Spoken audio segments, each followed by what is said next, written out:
Assalamualaikum warahmatullahi wabarakatuh. Hai semuanya, kembali lagi bersama saya Sukmawati, NIM 2205111097. Di video yang ketujuh ini, saya akan menjelaskan tentang teori kebutuhan Maslow. Langsung saja, ini dia pembahasannya. Teori yang dicetuskan oleh Abraham Maslow ini memiliki nama teori hierarki kebutuhan Maslow atau lebih akrab disebut dengan teori Maslow. Teori hierarki kebutuhan yang dicetuskan oleh Abraham Maslow ini merangsang adanya pengaruh yang sangat besar pada kehidupan manusia dalam memenuhi kebutuhan mereka sehari-hari. Dalam teori kebutuhan ini, Abraham Maslow juga mengungkapkan bahwa seorang individu haruslah memenuhi kebutuhan mereka. Abraham Maslow membagi kebutuhan tersebut dalam 5 tingkatan dengan urutannya masing-masing. Teori hierarki kebutuhan Maslow adalah salah satu teori psikologi yang berguna untuk memicu munculnya motivasi pada seorang individu dalam memenuhi kebutuhan mereka sehari-hari. Teori hierarki kebutuhan Maslow diperkenalkan pada tahun 1943 melalui A Theory of Human Motivation melalui acara Psychological Review. Yang pertama, kebutuhan dasar atau psikologi. Kebutuhan tingkat dasar yang pertama ini memiliki hubungan dengan kebutuhan tubuh setiap individu, baik kebutuhan biologis maupun fisik. Kebutuhan yang sangat mendasar ini haruslah terlebih dahulu terpenuhi agar manusia dapat bertahan hidup dan melangkah ke tingkat kebutuhan selanjutnya. Kebutuhan fisiologis merupakan kebutuhan manusia akan oksigen, air, makanan, suhu tubuh yang normal, tidur, dan semacamnya. Yang kedua adalah kebutuhan akan rasa aman. Kebutuhan tingkat dasar yang kedua adalah kebutuhan untuk senantiasa merasa aman. Abraham Maslow menjelaskan bahwa kebutuhan akan rasa aman ini meliputi rasa aman fisik maupun emosional.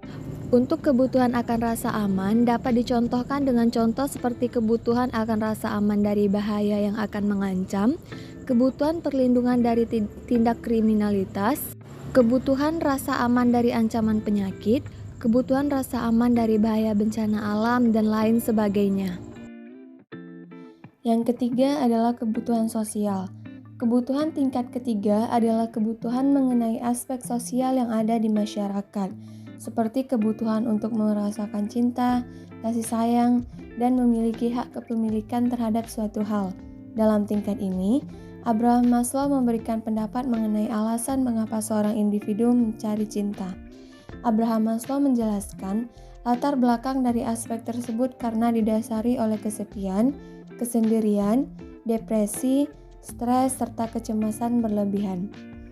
Biasanya, dapat dicontohkan ketika seorang individu menjalin hubungan pertemanan dengan individu atau kelompok lainnya.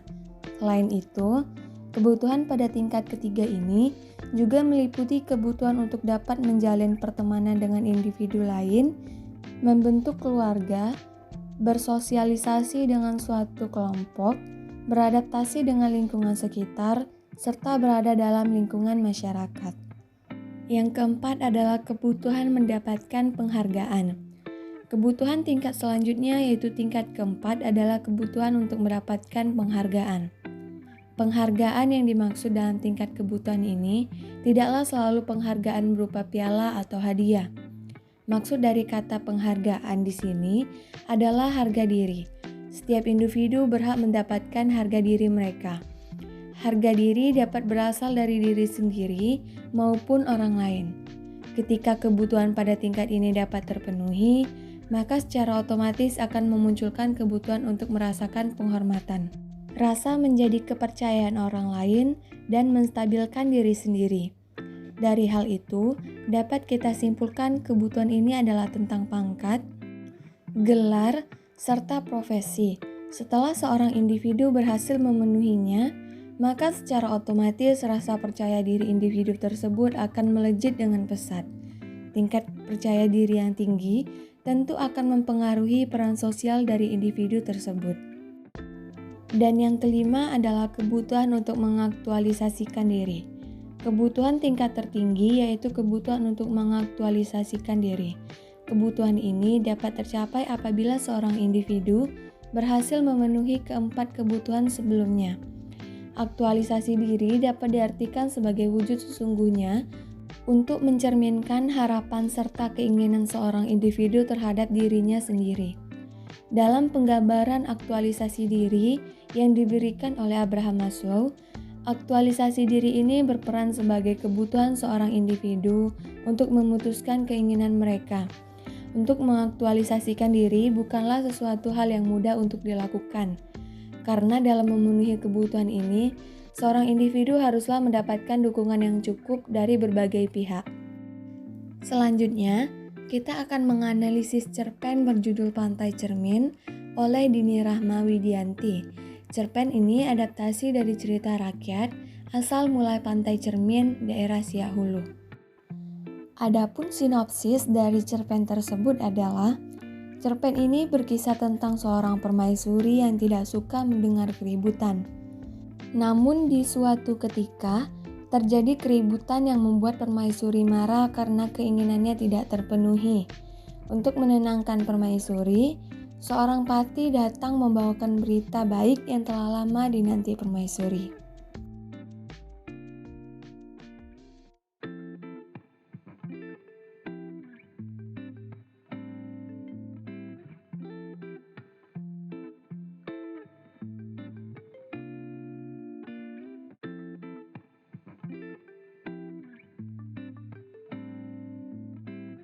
Yang pertama, kebutuhan fisiologi. Untuk kebutuhan fisiologi dalam cerpen ini sangat tercukupi, di mana bisa dilihat kehidupan tokoh di sini dan tokoh lainnya adalah berpusat di kerajaan, di mana kerajaan bersifat mewah dan lengkap dapat dibuktikan pada paragraf di mana cermin yang merupakan benda yang tidak terlalu penting, sangat mewah yang membuat kebutuhan seperti makanan dan lainnya pasti tercukupi, jadi tidak menimbulkan masalah di cerpen ini. Yang kedua adalah kebutuhan akan rasa aman. Pada cerpen ini, kebutuhan ini tercukupi di mana dia tinggal di kerajaan, di mana permaisuri sudah pasti dijaga dengan aman oleh para pegawai kerajaan, dan terlindungi dari hujan, panas, dan juga bahaya lainnya. Yang ketiga adalah kebutuhan sosial. Pada cerpen ini, kebutuhan sosial sang tokoh tidak tercukupi, di mana si permaisuri keinginannya tidak terpenuhi, membuat ia marah dan mengurung dirinya di kamar. Dapat dibuktikan pada paragraf di mana permaisuri tidak ingin diganggu oleh keributan dan ingin tempat yang membuat dirinya nyaman, yang menimbulkan masalah di cerpen ini. Kebutuhan inilah yang kurang dan tidak terpenuhi. Yang keempat adalah kebutuhan harga diri. Pada kebutuhan ini, harga diri si tokoh terpenuhi kembali sebagai permaisuri, di mana saat Pati menyampaikan sesuatu bahwa ia menemukan sebuah pantai yang begitu indah dan memiliki suasana yang sunyi, tempat yang pas yang permaisuri inginkan.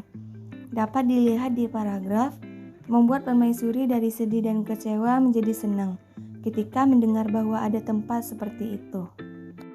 Dan yang terakhir atau yang kelima adalah kebutuhan aktualisasi diri. Pada cerpen ini dapat dilihat pada membuktikan bahwa sang permaisuri betul-betul terpenuhi kebutuhannya. Dirinya merasa takjub ketika melihat pantai itu, di mana sang permaisuri mencerminkan harapan serta keinginannya terhadap dirinya sendiri.